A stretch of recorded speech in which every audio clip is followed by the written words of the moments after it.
हरियाणा की हर अपडेट के लिए बेल आइकन दबाएं और सब्सक्राइब करें STV हरियाणा न्यूज।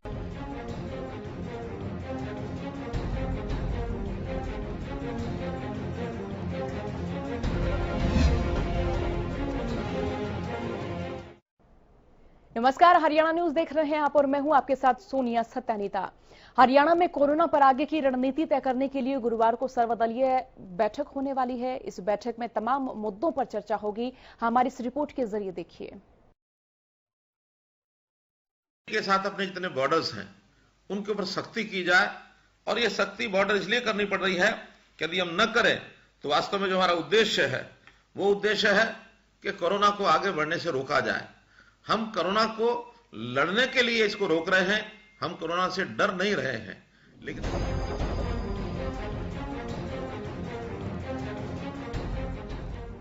कोरोना से जंग के बीच प्रदेश में कई सारे ऐसे मुद्दे रहे हैं जिसे विपक्ष ने जोर शोर से उठाया है। अब उन्हीं मुद्दों को लेकर गुरुवार को सर्वदलीय बैठक बुलाई गई है। सर्वदलीय बैठक में कोरोना पर मौजूदा हालातों पर चर्चा होगी, साथ ही आगे की रणनीति पर भी रायशुमारी होने की उम्मीद है। कोरोना महामारी को लेकर अब तक सरकार ने कई सारे कदम उठाए हैं। कोरोना पर विपक्ष भले ही सरकार का समर्थन कर रहा हो, लेकिन कई सारे मुद्दों पर सरकार की नीति पर सवाल भी उठाए हैं। खासकर किसानों का मुद्दा विपक्ष की लिस्ट में सबसे ऊपर है। 3 मई तक पूरे प्रदेश को लॉकडाउन किया गया है। बैठक में लॉकडाउन को आगे बढ़ाने या हटाने को लेकर भी चर्चा होने की उम्मीद है।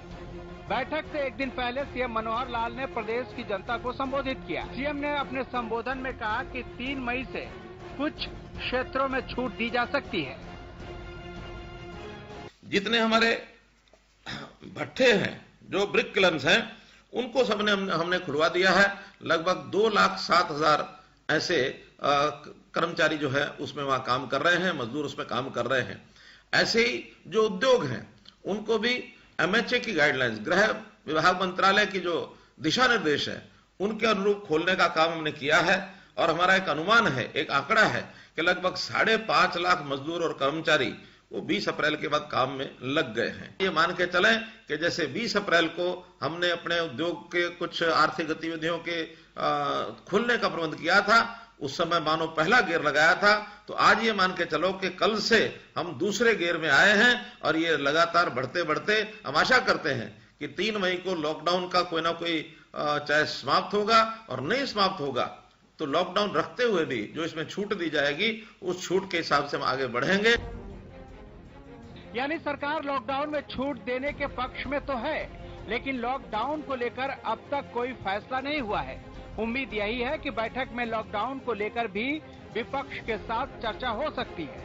इससे पहले सीएम मनोहर लाल ने दिल्ली के सीएम अरविंद केजरीवाल से बात की है। सीएम मनोहर लाल ने दिल्ली के सीएम को कहा है कि हरियाणा के रेस्ट हाउस में हरियाणा के उन कर्मचारियों को ठहराया जा सकता है जो बॉर्डर पार करके रोजाना हरियाणा आते हैं। दरअसल हरियाणा ने कोरोना के बढ़ते मामलों को देखते हुए प्रदेश की सीमाएं सील कर दी है और आवागमन को पूरी तरह से बंद कर दिया है। कोरोना महामारी पर हरियाणा सरकार केंद्र के साथ कदम से कदम मिलाकर चल रही है। साथ ही सरकार प्रदेश में विपक्ष को भी भरोसे में लेकर साथ चल रही है।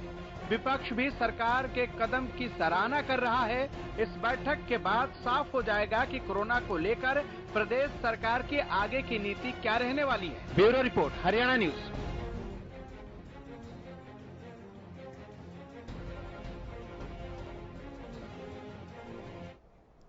तो आज हम चर्चा करने वाले हैं कि प्रदेश में कोरोना की क्या स्थिति है और यह स्थिति कितनी गंभीर मानी जाए, क्योंकि आप देखें कि लगातार आंकड़े बढ़ते जा रहे हैं और खास तौर पर आंकड़े ग्रामीण क्षेत्रों से भी अब सामने आने शुरू हो गए हैं। आप देखें कि अगर कोरोना वायरस ग्रामीण क्षेत्रों में अपनी दस्तक देता है तो यह और भी ज्यादा भयावह स्थिति हो जाएगी।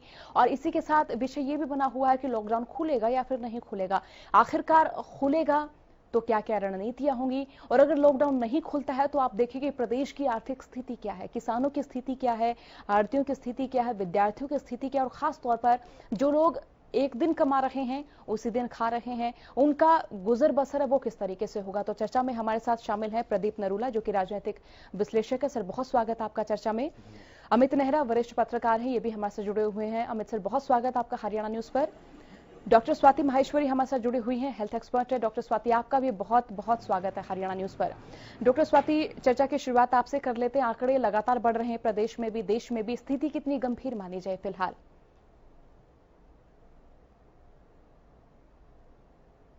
गंभीर जरूर है लेकिन काबू में भी है, मैं कहूंगी।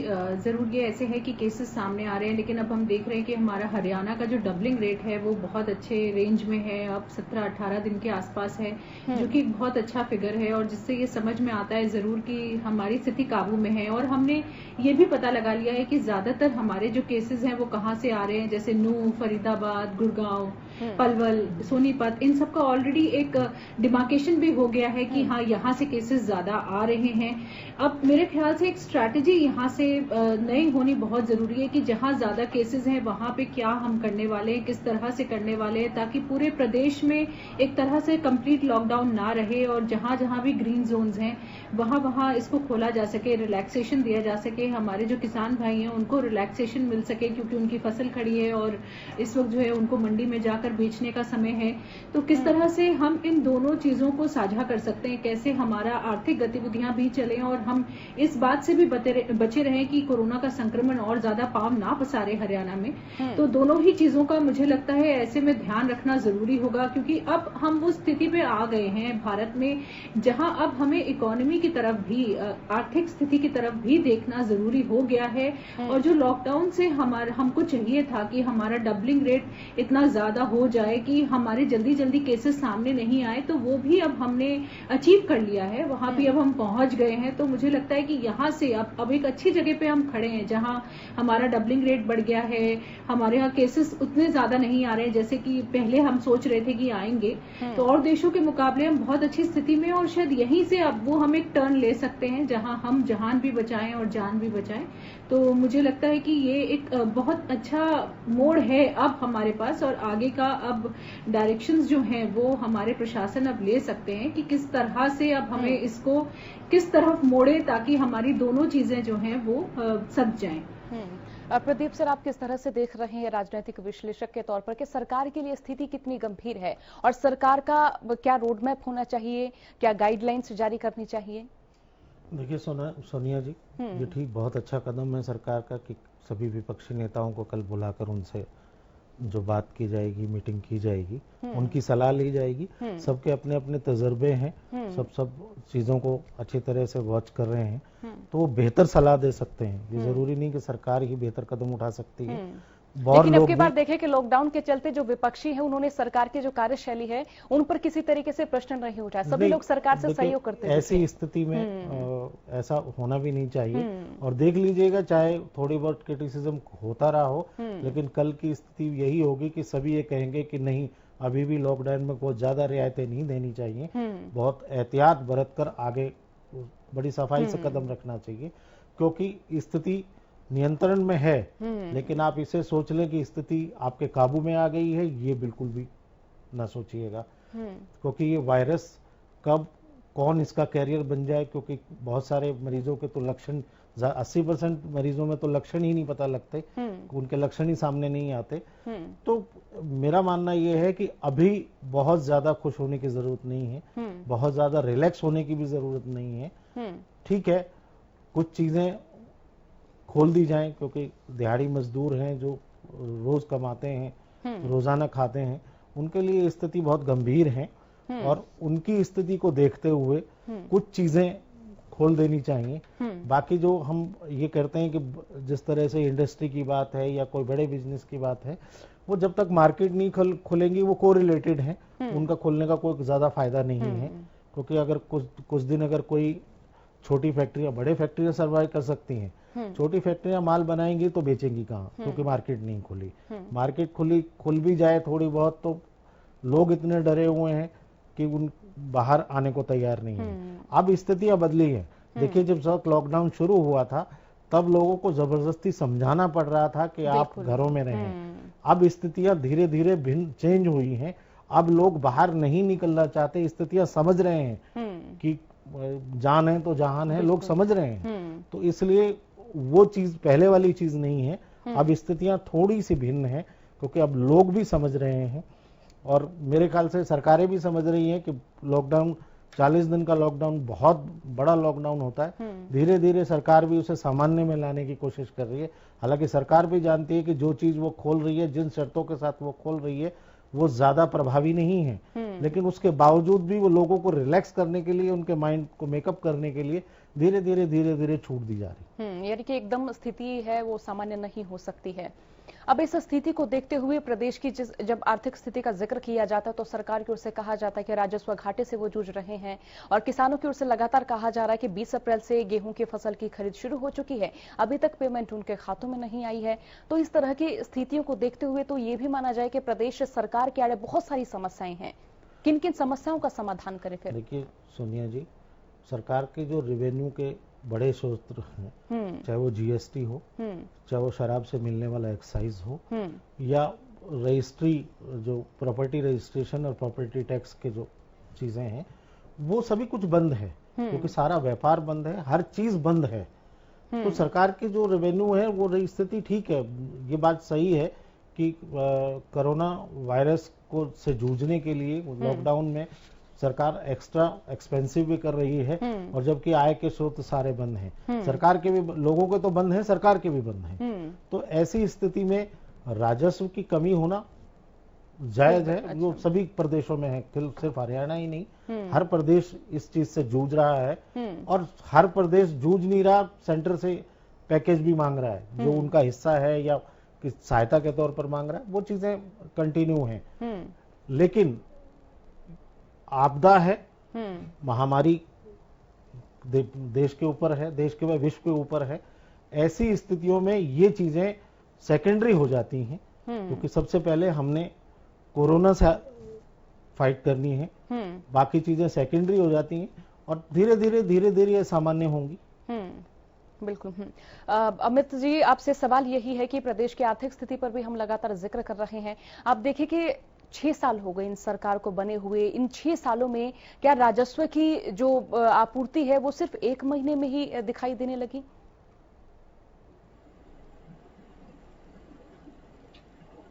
सोनिया, देखिए 6 साल की आपने बात की, तो कभी सरकार एक रिलैक्स मोड में नहीं दिखी रेवेन्यू के मामले में।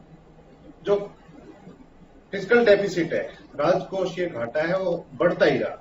कभी ये नहीं हुआ कि हमारी जो अर्निंग है स्टेट की वो उससे ज्यादा हो जो उसकी देनदारियां हैं। सबसे बड़ी बात यह है कि हमें अपने ब्याज को पूरा करने के लिए, ब्याज भरने के लिए जो हमने ब्याज पैसा उठाया है, उसके लिए भी हमें कर्ज लेना पड़ रहा है। तो आपको ये तो अंदाजा हो ही गया होगा कि हमारी आर्थिक सेहत कैसी है स्टेट की।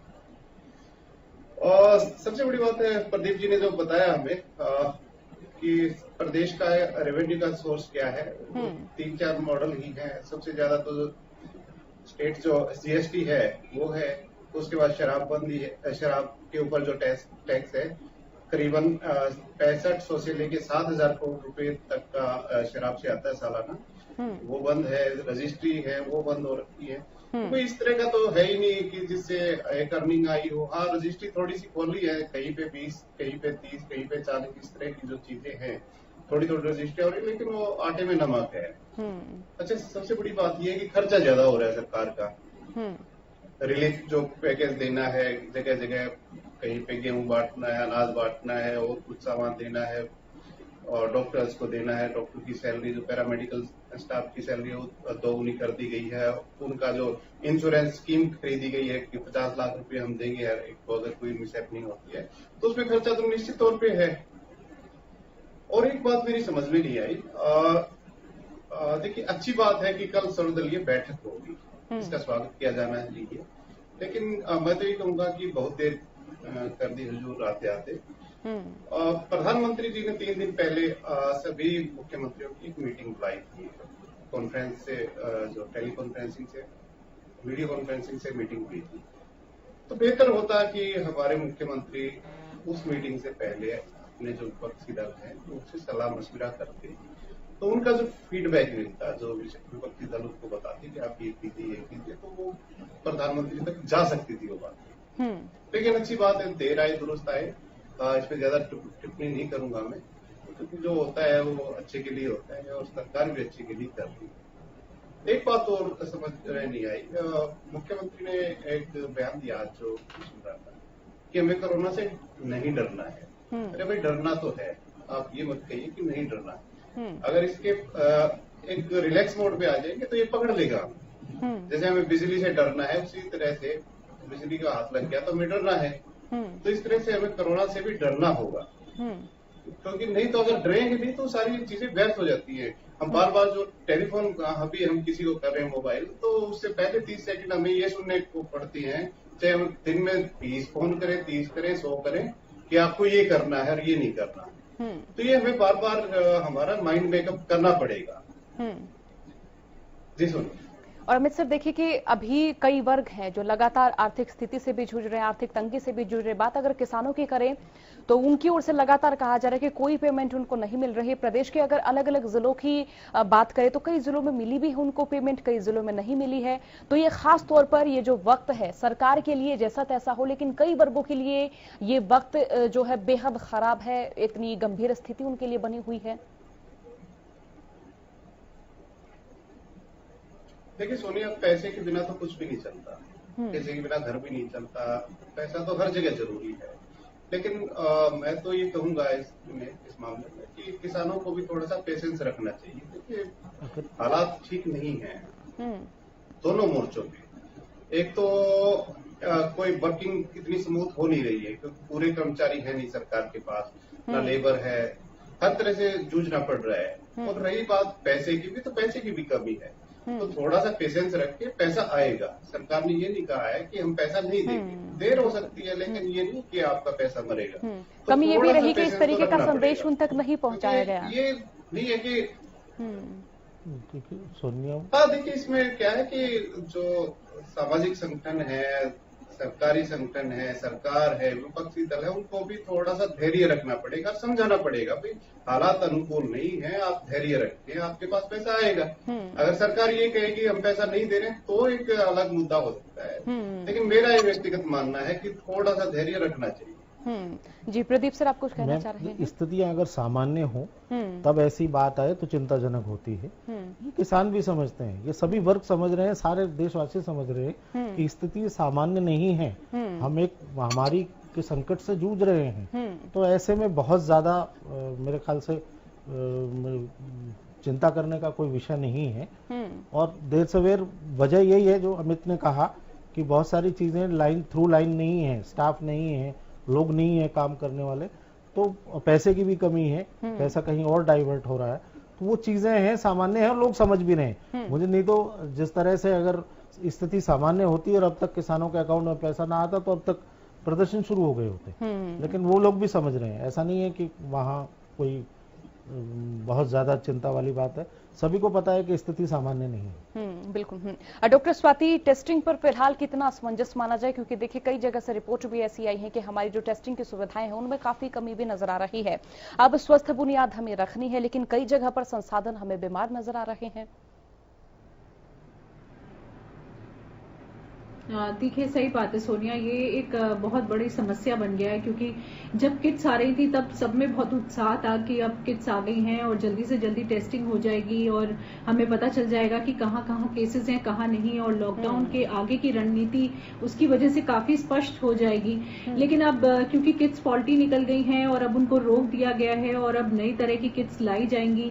वैसे हमारे स्वास्थ्य मंत्री जी ने ये बात बोली है कि इस महीने के अंत तक, मई के अंत तक हम लोग 1 लाख टेस्ट रोज करने की क्षमता में होंगे। लेकिन अगर अभी हम देखें तो हमारे यहाँ 40,000 के करीब टेस्ट डेली हो रहे हैं, रोज हो रहे हैं, जो कि डेफिनेटली कम है। अभी और ज्यादा करने की जरूरत होगी, क्योंकि अगर हमें इससे बाहर निकलना है, अगर हम लोगों को रिलैक्सेशंस और ज्यादा देने हैं, तो हमें डेफिनेटली अब टेस्टिंग और बढ़ाने की बहुत जरूरत है। और कई सारी भारत की कंपनियां भी हैं इस वक्त जो अंदर ही इन टेस्ट को, जरूर इसमें थोड़ा वक्त लगता है क्योंकि रिसर्च इसमें इन्वॉल्व होती है, लेकिन उम्मीद है कि जल्दी से जल्दी ये किट्स अवेलेबल होंगी। अभी शायद कोरिया से भी कुछ किट्स हैं जो हरियाणा के पास आई हैं, जिनको हम शायद यूज कर पाएंगे अब, तो बहुत जरूरी होगा। टेस्टिंग करना तो देखिए जरूरी है, जितना हम डोर टू डोर सर्विलेंस कर रहे हैं, अगर हमने केसेस चिन्हित कर लिए हैं, जब तक हम उनको आगे टेस्टिंग नहीं करेंगे तो हमारी आगे की स्ट्रैटेजी भी रुक जाती है ऐसे में कि हमने आइडेंटिफाई करके लोगों को तो रख लिया कि कौन से लोग हैं ऐसे जो कि संपर्क में आए हैं, लेकिन अब आगे क्या करना है, कैसे करना है, उसमें कहीं ना कहीं एक विराम सा लग जाता है पूरी स्ट्रैटेजी पे। तो टेस्टिंग तो बढ़ानी जरूरी होगी ही अब, और मेरे ख्याल से ये जो रुकावटें बीच में आ गई इनकी वजह से ज्यादा दिक्कत हो गई। तो जितनी जल्दी हम इन रुकावटों से बाहर निकल पाए, जितनी जल्दी हमारे पास किट्स आएंगी उतना ही अच्छा होगा। अमित जी, अगर लॉकडाउन के बाद छूट देने के अगर पक्ष की बात की जाए तो किन किन पक्षों को, किन किन विभागों को छूट मिलनी चाहिए? खासतौर पर उद्योगों का अगर जिक्र किया जाए तो उद्योगों पर आपको किस तरह से लग रहा है कि किस तरीके से दोबारा कार्य शुरू हो पाएगा?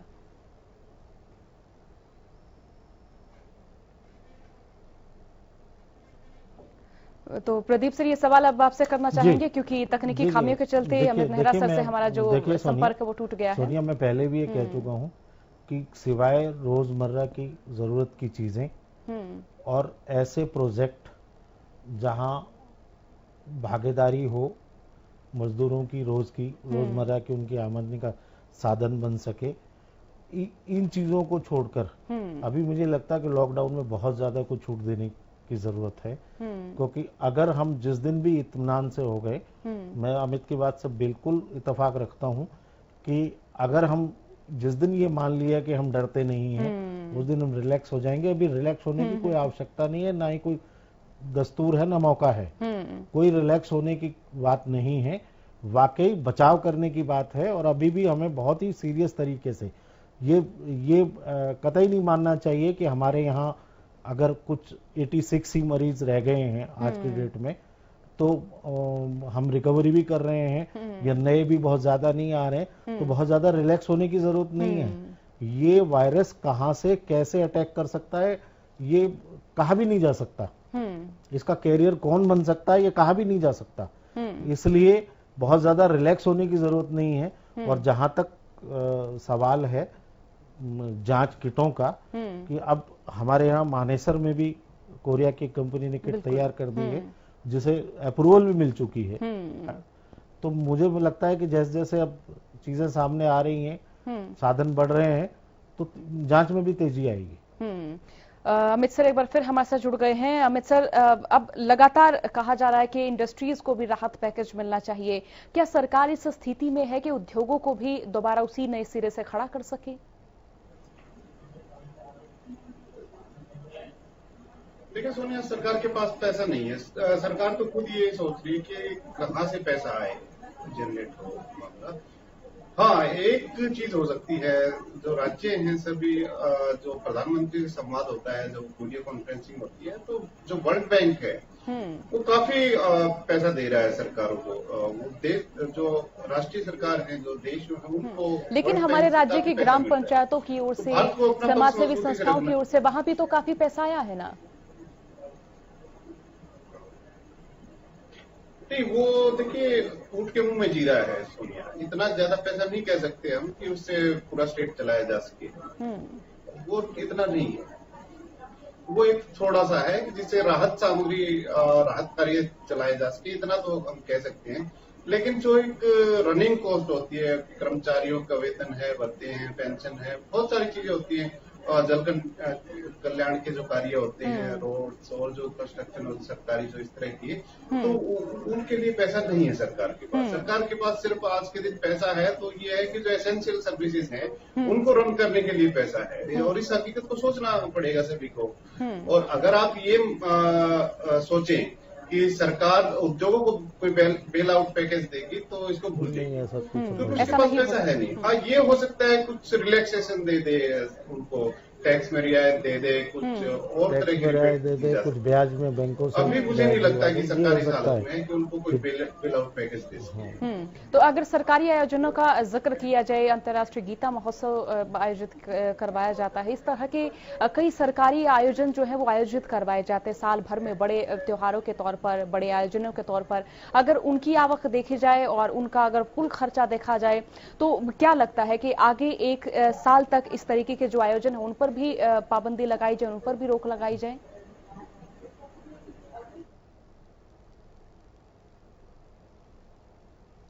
कि सुनिए, जो लीकेज है पैसे की, वो तो रोकनी पड़ेगी सरकार को और ऑडिट कराना पड़ेगा। और मुझे लगता है कि कोई इंटरनेशनल एजेंसी जो होती है, ऑडिट एजेंसी, ऑडिटर होती है, उनसे सरकार एक ऑडिट कराए कि हम कहाँ पे पैसा खर्च कर सकते हैं, कहाँ हम बचा सकते हैं। तो उससे क्या होगा कि एक तस्वीर निकल के आएगी। हालांकि हमारे यहाँ योग्य व्यक्तियों की कमी नहीं है, योग्य ऑडिटर है, लेकिन कहीं ना कहीं वो भी राजनीतिक चीजों में उलझ जाते हैं, उनके ऊपर राजनीतिक प्रेशर होता है। इसमें क्या है कि जो इंडिपेंडेंट ऑडिटर होते हैं, जो बड़ी बड़ी फर्म है, उनसे ऑडिट कराया जाए सरकार का, तो उससे एक बेहतर नतीजा आ सकता है कि आपने यहाँ पे चेक लगाना है और यहाँ आप खुल के खर्चा कीजिए, तो उससे एक अच्छी पिक्चर बनेगी। प्रदीप जी, अगर लोक प्रशासन का अगर जिक्र किया जाए तो उसमें भी लगातार सुधार देखा जा रहा है, तो लोक प्रशासन में जिस तरीके से सुधार देखा जा रहा है, इससे एक अच्छी जो सकारात्मक है वो पहल मानी जाए? नहीं, देखिए, खाली लोक प्रशासन ही नहीं, आप देखिए लोगों का सहयोग, लोग जिस तरह से बाहर आके अपने आप अपनी सुरक्षा व्यवस्था कर रहे हैं, या उन एरिया को, जो कंटेनमेंट एरिया है, उनको खुद ही बैरियर लगाकर लोगों का आवाजाही बंद कर रहे हैं, या बाहर के लोगों, आप गांवों में देख लीजिए, आप शहर में तो देखते हैं कि शायद प्रशासन ने ये इंतजाम कर रखे हैं, आप गांव में जाके देखिए, गांव के खुद युवाएं और पंचायतें बाहर आ रही हैं, ठीकरी पहरा शुरू हो गए हैं, बाहर आने जाने वालों पर रोक लगा दी है। आज मैं आपको बताऊं कि मेवात के सुखपुरी में आज एक केस आया है कोरोना का। वो व्यक्ति 40 साल से बॉम्बे में था, चाकू छुरियां बेचता था, और वो एक सामान के ट्रक में बैठकर गांव में आ गया, और जैसे सरपंच को पता लगा, उसने तुरंत प्रशासन को इन्फॉर्म किया, और वो कोरोना कैरियर पाया गया, कोरोना पॉजिटिव पाया गया। तो वो चीजें, अब मेवात जैसे एरिया की बात कर रहा हूं, तो वो चीजें अब सामान्य रूप से लोग समझने लग गए हैं, और लोग खुद आगे आकर भागीदारी बढ़ा रहे हैं अपनी, और ये बहुत अच्छी बात है। सामूहिक और सामाजिक भागीदारी बढ़ेगी तभी कोरोना से बचा जा सकता है। काबू तो हम पाने की स्थिति में नहीं है, कोई वायरस का कोई इलाज ही नहीं है, कोई वैक्सीन ही नहीं है, लेकिन इससे बचा जा सकता है। तो एक अच्छी पहल जो है यहाँ पर लोक प्रशासन की ओर से भी मानी जाए, लोगों की ओर से भी माना जाए, क्योंकि देखिए ऐसा पहली बार देखने को मिल रहा है। और मैंने अपनी 25 साल की उम्र में इस तरीके की जो सिनेरियो है या फिर इस तरीके का जो सिचुएशन है वो पहली बार देखा है, जहां पर जन नुमाइंदों के अलावा भी किसान आगे आ रहे हैं, लोग आगे आ रहे हैं, और ये चर्चा जारी रहेगी। छोटे से ब्रेक के बाद फौरन लौटते हैं।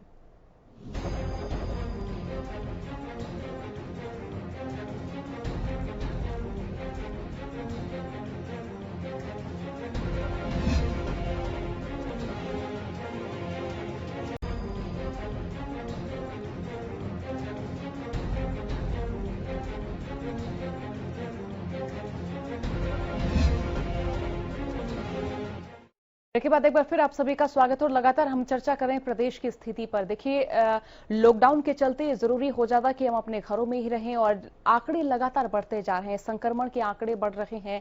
ऐसे में सरकार के लिए भी चिंता का विषय बना हुआ है। सरकार भी असमंजस की स्थिति में है कि लॉकडाउन को खोले या फिर ना खोले। हम चर्चा कर रहे हैं विभिन्न मुद्दों को लेकर, प्रदेश की जो समसामयिक स्थिति है उनको लेकर। एक्सपर्ट हमारे साथ जुड़े हुए हैं, राजनीतिक विश्लेषक हमारे साथ जुड़े हुए हैं। प्रदीप सर, इसी बीच सवाल ये भी बन रहा है कि जो हॉटस्पॉट इलाके निर्धारित किए गए हैं उनको किस तरीके से सामान्य किया जाए? क्या कुछ जो प्रबंध है वो सरकार की ओर से किए जाएं, स्थानीय प्रशासन की ओर से किए जाएं? देखिए सोनिया, इसमें कोई दो राय नहीं है कि जो हमारे रेड जोन है, हॉटस्पॉट एरिया है, उनको अभी तक ना कोई रिलैक्सेशन देने की जरूरत है, और वो बिल्कुल जब तक उनकी डोर टू डोर जांच नहीं हो जाए कि लक्षणों की या कोरोना पॉजिटिव या नेगेटिव की, तब तक वहां कोई रिलैक्सेशन देने की कोई बात नहीं है, जब तक वो ग्रीन जोन में परिवर्तित ना हो जाए। रेड जोन जो भी हैं, हॉटस्पॉट्स एरिया है, चाहे वो ऑरेंज जोन में आए या फिर उसके बाद ग्रीन जोन में आए, तब तक वहां सरकार, वाकई सरकार के ये अच्छे कदम है कि अभी तक उन्होंने वहां बिल्कुल चीजें ब्लॉक कर दी हैं।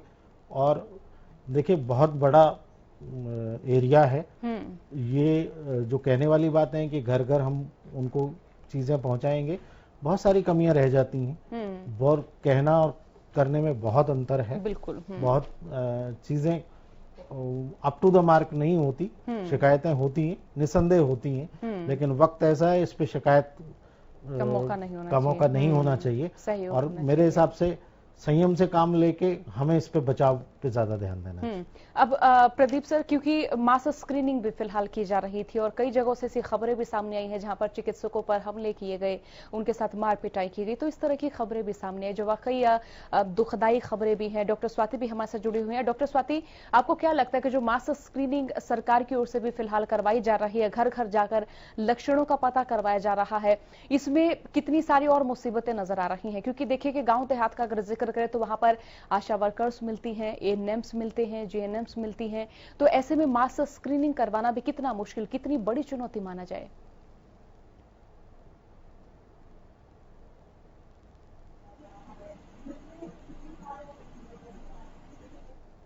स्वाति, तो चलिए, डॉक्टर स्वाति से लगता है हमारा संपर्क जो है वो नहीं हो पा रहा तकनीकी खामियों के चलते। दोबारा प्रदीप सर, आपसे सवाल यही कि अभी विपक्ष भी लगातार अपनी भूमिका अदा कर रहा है, बात चाहे नौकरियों की हो, बात चाहे बयानबाजियों की हो, विपक्ष लगातार सक्रिय नजर आ रहा है, लेकिन इस सक्रियता को आप कितना मानते हैं इस लॉकडाउन के चलते? ऐसी स्थिति में, महामारी आपदा की स्थिति में विपक्ष का जो रोल है वो बिल्कुल सार्थक है, क्योंकि ये वक्त उंगलियां उठाने का नहीं है, ये वक्त सहयोग देने का है। और जो चीजें, जिनसे लॉकडाउन है, चाहे बहुत सारी चीजें हैं जो हो रही हैं, उनमें सार्थक कदम उठाने का है। तो विपक्ष, जहां तक प्रदेश का सवाल है, हरियाणा का सवाल है, बिल्कुल सार्थक भूमिका में है। इक्का दुक्का कोई घटनाएं, किसी में कोई क्रिटिसिज्म होता है तो वो बात अलग है, लेकिन मुझे नहीं लगता कि बहुत ज्यादा कोई राजनीति कोई दल कर रहा है, चल रही और बहुत अच्छी बात है। और जहां तक मास स्क्रीनिंग की बात कर रही हूँ आप, कि इसके अलावा हमारे पास और कोई चारा भी नहीं है। बिल्कुल सीमित संसाधनों में अगर हम ये मास स्क्रीनिंग भी थोड़ा थोड़ा करके भी कर लेते हैं, क्योंकि साधन सीमित है, हमारे लिए ये वायरस एकदम नया है। बिल्कुल इससे पहले ना हमें ये पता था कि इस वायरस की रोकथाम क्या है, और ना ही हमारे पास कोई साधन थे, ना ही टेस्टिंग किट्स थी, ना ही हमें, जब ये वायरस शुरू हुआ था तब तक तो सब कुछ हमें चाइना पे और अदर कंट्रीज पे डिपेंड था। इवन के आइसोलेशन वार्ड्स क्या होते हैं, ऐसे शब्दों का भी जिक्र नहीं सुना। वेंटिलेटर कभी हमने सोचा भी नहीं था कि इतनी वेंटिलेटर की जरूरत पड़ रही है। तो आज देख ही लेना, कार कंपनियां भी वेंटिलेटर बना रही हैं। और मैं कहीं पढ़ रही थी, वहां पे एक बुजुर्ग की स्टेटमेंट थी कि हमने पूरी जिंदगी भर वेंटिलेटर नहीं देखा, लेकिन आजकल के जो जवान से वो अपनी जवानी में वेंटिलेटर देख पा रहे हैं। तो इस तरीके से जो समय है, जो समय परिवर्तन हो रहा है, उसको लेकर भी लोगों में असमंजस की स्थिति है कि वक्त कौन सा सही था, वो किस दिशा में जा रहे हैं, किस तरह से खान पान हो रहा है। सोनिया, बुरी चीजें बहुत सारा कुछ सिखा के जाती हैं, और ये महामारी भी हमें सिखा के जा रही है कि हमें तैयारी, एकजुट होकर तैयारी कैसे करनी चाहिए, और वाकई पूरा देश एकजुट है। देखिए, हर देश में थोड़े बहुत जाहिल लोग होते हैं, जाहिल लोगों की कहीं भी कमी नहीं है। आप ये सोचें कि इंडिया में नहीं, और कंट्रियों में भी यही हाल है। तो जो जाहिल हैं वो अपना जाहिलपना करेंगे, उनकी वजह से लोगों को तकलीफ हो सकती है, लेकिन इस महामारी से निपटने के लिए, इस महामारी से बचाव के लिए पूरा देश एक। बिल्कुल। डॉक्टर स्वाति हमारे से जुड़ गई हैं। डॉक्टर स्वाति, फिलहाल मास स्क्रीनिंग का जिक्र किया जा रहा है। गृह मंत्री अनिल विज की ओर से भी कहा गया था कि मास स्क्रीनिंग के लिए आदेश दे दिए जा चुके हैं, कई इलाकों में शुरू भी हो चुकी है। इसे कितनी बड़ी चुनौती माना जाए, खासतौर पर ग्रामीण क्षेत्रों में, क्योंकि वहां पर अगर डिस्पेंसरी का जिक्र किया जाए तो तहसील में एक बड़ी डिस्पेंसरी मिलती है, आशा वर्कर्स वहां पर होती हैं, एएनएम होती हैं, वो भी गांव देहात में एक दो ही। तो इसे गांव देहात में, ग्रामीण क्षेत्र में कितनी बड़ी समस्या, कितनी बड़ी चुनौती माना जाए? देखिए, इसके अलावा इस वक्त हमारे पास कोई चारा भी नहीं है सोनिया। मास स्क्रीनिंग के बिना हम कभी भी जो हमारा हॉटस्पॉट है उससे वापस ऑरेंज में और ऑरेंज से ग्रीन में जो जाने की पूरी प्रक्रिया है, उसके लिए सबसे पहली जो सीढ़ी है वो मास स्क्रीनिंग ही है। उसके बिना कभी भी हम और आगे बढ़ ही नहीं सकते। और देखिए, जिस तरह से ये एक जन आंदोलन का इसने रूप लिया, जिस तरह से बढ़ चढ़ के लोगों ने आगे आकर लॉकडाउन को सपोर्ट करा, वही मेरे ख्याल से बहुत जरूरी है लोगों को ये भी समझना कि यहाँ भी उनकी उतनी ही सहभागी की की जरूरत है, यहाँ भी उनके उतने ही सपोर्ट की जरूरत है जब बात मास स्क्रीनिंग की आती है, क्योंकि मास स्क्रीनिंग होगी जब वहां पे छटनी हो पाएगी कि किसको है इन्फेक्शन किसको नहीं, तभी वो एरिया खुलेगा। अगर आप ये चाहते हैं कि आपका एरिया लॉकडाउन में ही रहे, बाहर ना निकल पाए आप बिल्कुल भी, तो आप सहयोग मत कीजिए। अगर आपको लगता है कि हमें ये जंग जीतनी है और हम सबका सहयोग जरूरी है और हमारे एरिया को लॉकडाउन में से निकलना जरूरी है, तो आपका सहयोग सबसे पहले जरूरी होगा। और जिस तरह से हमारे पैनलिस्ट ने भी बार बार ये बात बोली, हमें डर के रहना ही है, अभी भी हमें बिल्कुल भी रिलैक्स नहीं होना है। हमें ये समझना है कि कोरोना वायरस का इन्फेक्शन खत्म नहीं हुआ है और ये मुसीबत टली नहीं है हमारे सर से। ये बहुत अच्छी बात है कि हम लोग उसको काबू में कर पाए हैं और स्थिति हमारे नियंत्रण में है, लेकिन ये कभी भी स्थिति हमारे नियंत्रण से बाहर जा सकती है अगर हमारा सहयोग नहीं हो। प्रशासन को जो करना है वो कर रहा है, लेकिन इस वक्त एक एक व्यक्ति का सहयोग इसमें बहुत जरूरी है, क्योंकि एक व्यक्ति अगर सहयोग नहीं करता है तो वो कितने और लोगों को संक्रमित कर देता है और कितनी मुसीबतें और बढ़ जाती हैं। और केवल उसी के लिए नहीं बढ़ती हैं, उसके कस्बे के लिए, उसके स्टेट के लिए, सभी के लिए मुसीबतें बढ़ जाती हैं। इसलिए ऐसे में हम सभी लोगों का बहुत ज्यादा सचेत रहना जरूरी है, हमारा पूरा सहयोग चाहिए। और प्रशासन को भी देखिए टीम्स बढ़ानी पड़ेंगी। अगर हम रूरल एरिया में मास स्क्रीनिंग कर रहे हैं तो हमें टीम ज्यादा चाहिए होंगी, तो उन्हें भी इस तरफ भी ध्यान देना पड़ेगा कि किस तरह से ज्यादा टीम्स बनाएं और उनको जो है पूरे क्षेत्र में भेजें ताकि वो जल्दी से जल्दी स्क्रीनिंग कर सकें और ये इस प्रक्रिया में बहुत ज्यादा समय ना लगे। अगर हम देखें भीलवाड़ा मॉडल को भी देखें तो वहां पर उन्होंने 500-600 टीम्स बनाई थी जो घर घर जा रही थी और वहां पर स्क्रीनिंग कर रही थी, क्योंकि ये पहली सीढ़ी है, इसके बिना तो काम बिल्कुल भी आगे नहीं चलेगा। और लोगों को भी ये समझने की बिल्कुल भी, एक तो पहली बात लोगों को ये भी समझनी है कि ये कोई सामाजिक कलंक नहीं है। अगर किसी को कोरोना वायरस इन्फेक्शन निकलता है तो उसको आपकी और भी ज्यादा संवेदना की जरूरत है और किसी को भी हम इस तरह से ना करें। और जब ये हमारा माइंडसेट चेंज होगा, जब हम इस बात को समझेंगे कि हाँ ये कलंकित नहीं है, ये इन्फेक्शन है जो किसी भी व्यक्ति को हो सकता है, आज उन्हें हुआ है कल किसी और को हो सकता है, तो ये समझना जरूरी होगा। और अगर हम ये माइंडसेट अपना चेंज करें, अगर लोग भी देखिए इसमें लोगों का ही सपोर्ट चाहिए। अगर हम लोग इस तरह का बर्ताव नहीं करें जिनको कोरोना वायरस संक्रमण है, तो लोग बहुत सारे अपने आप सामने भी आएंगे कि हमारी ऐसी हिस्ट्री है, हमें ऐसे लक्षण आ रहे हैं। क्योंकि अभी बहुत सारे लोग लक्षण छुपाते भी हैं इस बात से कि कल को अगर हमारा पॉजिटिव आ गया या समाज को पता चल गया कि हम पॉजिटिव हैं तो वो कैसा रिएक्ट करेंगे, हमारा बहिष्कार हो जाएगा, हमें इन नजरों से देखा जाएगा। तो समाज को भी अपना थॉट प्रोसेस, हम लोगों को अपनी विचारधारा चेंज करना बहुत जरूरी, क्योंकि ये देखिए अभी लंबे समय हमारे साथ रहने वाला है, ये कहीं जा नहीं रहा है। तो अभी जब तक कोई वैक्सीन, कोई दवा हमें इसके लिए नहीं मिलती, तब तक के लिए हमारे पास यही तरीके हैं। तो इन्हीं तरीकों को हम कैसे बेस्ट यूटिलाइज कर सकते हैं, कैसे लोग अपनी मानसिकता चेंज करें, सहयोग करें, मेरे ख्याल से इसको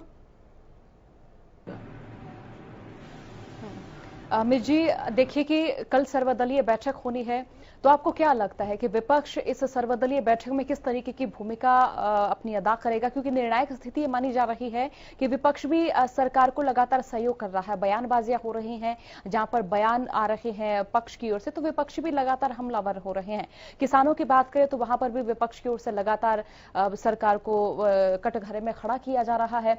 लेकिन फिलहाल विपक्ष की स्थिति कितनी साकार मानी जाए, कितनी सकारात्मक मानी जाए?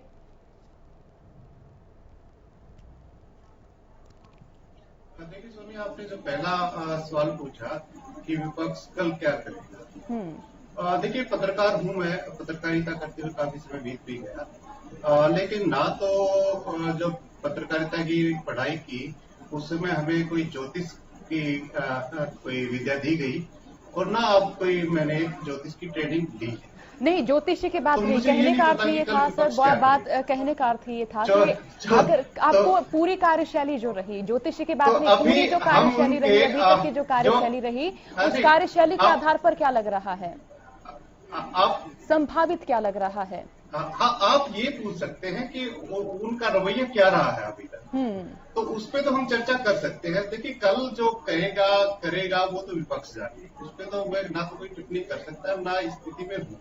तो अभी तक तो क्या है कि विपक्ष की भूमिका काफी हद तक सकारात्मक रही है। हाँ, विपक्ष के ने कई बार घेरा है सरकार को, सरकार बैकफुट पे आई है। जैसे अभी सरकार ने दाएं बाएं से एक खबर चलाई थी कि अप्रैल महीने की सैलरी नहीं दी जाएगी, तो तुरंत विपक्ष ने घेरा सरकार को और सरकार बैकफुट पे आई भी। मुख्यमंत्री को कहना पड़ा कि नहीं, सभी को सैलरी दी जाएगी। इसी तरह जो नौकरियों की बात थी, एक बात निकल के आई थी दाएं बाएं से कि अगले साल तक कोई भर्ती नहीं होगी, तो सरकार ने ये कहा कि नहीं, ये प्रोपेगेंडा है, जहाँ पे जरूरी होगा वहां पे हम भर्तियां करेंगे और सुचारू रूप से चलाएंगे। तो देखिए, विपक्ष की भूमिका तो है और विपक्ष होना भी चाहिए। सशक्त विपक्ष के बिना लोकतंत्र की कोई मायने ही नहीं है। तो विपक्ष अपनी भूमिका काफी हद तक ठीक ठाक कर रहा है। देखिए, जैसे विपक्षी जो नेता हैं वो अपने अपने स्तर पे भी काफी हद तक जन कल्याण के कार्यक्रम चला रहे हैं। कोई भी इलाका हो तो वहाँ के जो लोग हैं, अब गोपालकांडा को ले लीजिए, उन्होंने पत्रकारों के लिए कितना कुछ किया है वहाँ पे सिरसा में, बाकी काफी काम किया है। तो हर जगह मुझे लगता है कि विपक्ष की भूमिका सकारात्मक रही है और रहेगी, मुझे ये उम्मीद। प्रदीप सर, आपको क्या लग रहा है कि लॉकडाउन अगर खुलता है तो किस तरीके से स्थिति रहेगी? क्या दोबारा प्रदेश को अपनी पहले वाली स्थिति में आने में वक्त 1 साल का लग सकता है, उससे ज्यादा का लग सकता है? देखिए सोनिया, ये संभावनाएं व्यक्त की जा सकती हैं। मुझे नहीं लगता कि 3 मई के बाद अभी जल्द में ही कोई बहुत ज्यादा रिलैक्सेशन दिया जा सकता है। कुछ चीजें नॉर्मल की जा सकती हैं, जैसे सामने आया है कि अभी जिस तरह से मैकेनिक्स हैं, जिस तरह से प्लम्बर्स हैं, उनको छूट दी जा सकती है। छोटा या कुछ ऐसे प्रोजेक्ट हैं जहां सोशल डिस्टेंसिंग बना के वो प्रोजेक्ट शुरू किए जा सकते हैं, ताकि वो रोजमर्रा वाले मजदूर या राजमिस्त्री या और दूसरे काम करने वाले लोगों को रोजगार मिल सके। तो मेरा मानना ये है कि बहुत ज्यादा सहूलियतें या बहुत ज्यादा बिल्कुल खुलने की कोई दिशा में कदम दिख नहीं रहा है। जरूरत है कि उन मजदूरों को, उन डेली वेजेस वालों को किस तरह से काम दिया जाए, इसके तहत कुछ ऐसे प्रोजेक्ट, वो भी सोशल डिस्टेंसिंग के तहत, खाली ये नहीं सीमाएं तय करके, उनको खोला जा सकता है। और खुले भी हैं, बहुत सारे प्रोजेक्ट खुले भी हैं। तो मेरा मानना है कि धीरे धीरे ऐसी चीजें जिससे हॉटस्पॉट से दूर, जिससे कोरोना वायरस से भी बचा जा सके, संक्रमण से बचा जा सके और लोगों के रोजगार के साधन भी शुरुआत हो सके, तो मेरे ख्याल से उन चीजों पे ज्यादा ध्यान दिया जाएगा। जैसे बाजार में रोजमर्रा की चीजों की आवाजाही, जो उन ट्रकों या टेम्पोओं को परमिशन थोड़ा बहुत दी जा सकती है, ऑड इवन आधार पर भी दी जा सकती है कि कुछ दिन कुछ चलें, कुछ दिन कुछ चलें, एकदम कोई भीड़ ना हो और माल लोगों को बाजारों में आ सके। वैसे आ भी रहा है छोटा मोटा, लेकिन और थोड़ी सी बढ़ाने की आवश्यकता है। शायद इस पे कुछ ढील दी जा सकती है। अमित सर, अगर ग्रामीण क्षेत्रों का जिक्र किया जाए, क्योंकि देखिए वहां पर जो तहसीलों में ही हम अक्सर देखते हैं कि डिस्पेंसरी मिलती है, तो हमें ग्रामीण क्षेत्रों में जो खामियां रही, खासतौर पर जो स्वास्थ्य व्यवस्थाओं में जो खामियां रही, सुविधाओं में जो खामियां रही, उनको करीबी से देखने का वक्त मिला है। तो फिलहाल क्या सिनेरियो नजर आ रहा है कि और कितने सुधार की आवश्यकता है? और ये संभावित तौर पर पूछा, ज्योतिषीय आधार पर नहीं। देखिए सोनिया, नहीं वो मजाक की बात थी, आप दिल पे ना लें। वो मैं थोड़ा ना सर देना चाह रहा हूँ। उसमें ये है कि देखिए, मुझे बड़े शर्म के साथ कहना पड़ रहा है कि इस पूरे प्रकरण में, कोविड-19 के प्रकरण में, ग्रामीण क्षेत्रों की पूरी तरह अनदेखी की गई है। 65% जनसंख्या रहती है गाँव में, लेकिन गाँव को उसके हाल पे छोड़ दिया है सरकार ने और स्वयंसेवी संस्थाओं ने भी, रेड क्रॉस ने भी। अब देखिए, जितने भी प्रेस नोट आ रहे हैं अखबारों के ऑफिसों में, चैनल के ऑफिसों में, तो जितनी भी सहायता राशि है, सहायता किट है, उपकरण है, वो कहाँ पे बांटे जा रहे हैं? वो सभी के सभी शहरी क्षेत्रों में बांटे जा रहे हैं। किसी भी संस्था ने या सरकार ने ग्रामीण क्षेत्रों की सुध नहीं ली है। गरीब वहां भी, गरीब ग्रामीण क्षेत्र में है, खूब है, लेकिन ये हमारे ग्रामीण क्षेत्र ही हैं जो आज तक आत्मनिर्भर बने हुए हैं। उनका जो सामाजिक ताना बाना है वो उन्हें जिंदा रखे हुए।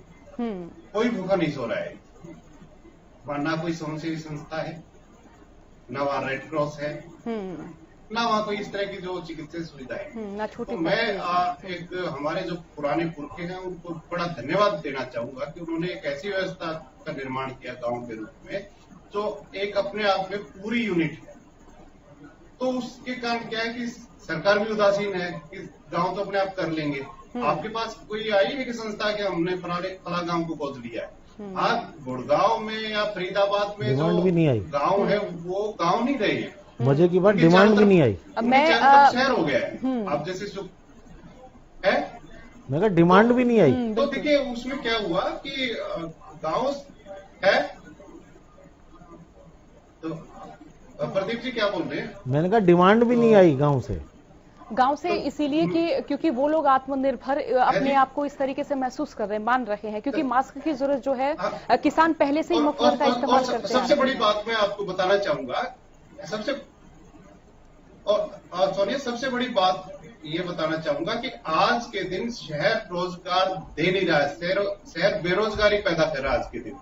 क्योंकि जितने भी वहां पे रोजगार थे वो बंद हो गए हैं। लेकिन अभी क्या है कि रबी का सीजन है, फसलें कट रही हैं, तो पूरा जो रोजगार है वो गांव की तरफ केंद्रित है। गांव में हालत ये है कि मजदूर नहीं मिल रहे हैं फसल की कटाई के लिए, कढ़ाई के लिए, तूड़ा उठाने के लिए, अनाज उठाने के लिए, अनाज की लोडिंग अनलोडिंग के लिए मंडियों में कितनी समस्या है। तो आज के दिन जो सबसे बड़ा एम्प्लॉयर है वो ग्रामीण क्षेत्र है। और ग्रामीण क्षेत्र की अनदेखी मुझे खलती है विशेष तौर पे। तो सरकार को इस दिशा में सोचना होगा कि गांव जो अभी तक आत्मनिर्भर बने हुए हैं उनको और ज्यादा आत्मनिर्भर कैसे बनाया जाए, अपलिफ्टमेंट कैसे वहां की जाए, वहां जो लोगों की जो लाइफ है उसको और ज्यादा आसान कैसे बनाया जाए। तो इस पे सरकार को जो आगे योजना है वो केंद्रित करनी होगी। जो हमारे जो शहर है वो अपने बोझ से मर रहे हैं। आप गुड़गांव देख लिए, फरीदाबाद देख लीजिए, पानीपत देख लीजिए, यमुनानगर देख लीजिए, हिसार देख लीजिए। तो वहां पे क्या है कि जनसंख्या का लोड इतना है कि वहां व्यवस्थाएं चरमरा गई हैं। तो उनको डिसेंट्रलाइज करना चाहिए सरकार को कि जो छोटे छोटे हैं, कुटीर उद्योग है, जिसको हट कॉटेज इंडस्ट्री बोलते हैं, तो वो गांव की तरफ जानी चाहिए। उससे क्या होगा कि गांव में भी पैसा आएगा, गांव में और ज्यादा रोजगार के अवसर मिलेंगे, शहरों की तरफ पलायन कम होगा, तो एक बैलेंस बना रहेगा। अमित जी, मैं कथुरा गांव से हूं और मेरे गांव के 80% किसानों का कहना है कि उनके पास कैश नहीं है। तो इसके लिए अगर वो बैंक जा रहे हैं तो बैंक में भी वहां पर जो 10 बजे से लेकर 4 बजे तक बैंक खुल रहे हैं फिलहाल। तो तमाम तरह की जो विकट परिस्थितियां हैं वो किसानों के आड़े आ रही हैं। तो क्या ये माना जाए लगातार किसान भी जो राजनीतिक पार्टियां रही हैं उनका एक सॉफ्ट मोहरा रहे हैं?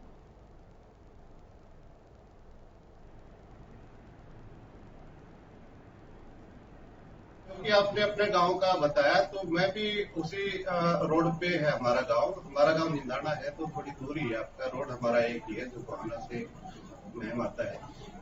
तो स्थितियां हर जगह एक है। असल में क्या है कि आपने कहा कि पैसा नहीं है, लेकिन गांव में एक बड़ा खूबसूरत बार्टर जो सिस्टम है वो अभी तक चला आ रहा है, जिसको वस्तु विनिमय बोलते हैं। कि आपके पास जो चीज एक्स्ट्रा है वो पड़ोसी को दे दीजिए, पड़ोसी से बदले में कुछ ले लीजिए। शहरों में ये सिस्टम बिल्कुल खत्म हुआ, वहां पे कैश इकोनॉमी है शहरों में। तो गांव उसी से जिंदा है और गांव इससे सर्वाइव कर जाएगा। और अगर चिकित्सा सुविधाओं के इजाफे की बात करें तो उनके लिए क्या क्या कदम उठाने चाहिए? स्थितियां सब सामान्य होंगी। जी, अगर स्वास्थ्य व्यवस्थाओं में इजाफा करने की बात हो तो सरकार की ओर से क्या क्या कदम उठाने चाहिए?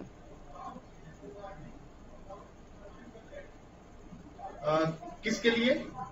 गांव देहात में अगर स्वास्थ्य व्यवस्थाओं में इजाफा करने की बात हो तो सरकार की ओर से क्या क्या कदम उठाने की फिलहाल आवश्यकता महसूस कर रहे हैं आप?